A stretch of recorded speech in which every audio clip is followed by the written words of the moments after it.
Today I'm going to share with you or teach you the differences between these three words. Maanta waxaan ku barayaa farqiyada u dhaxeeya saddexdan erayood.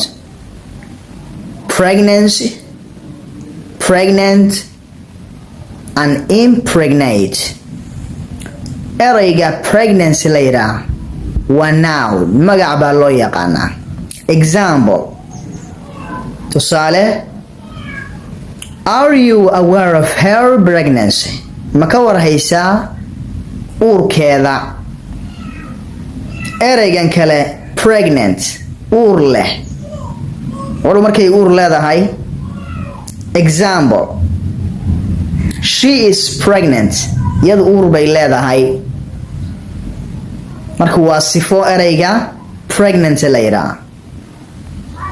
Iyadu uur bay leedahay. She is pregnant. Eraygan u dambeeya impregnate waa verb, ficil baa la yiraahdaa. Tusaale, who impregnated her? Yaa uureeyay iyada.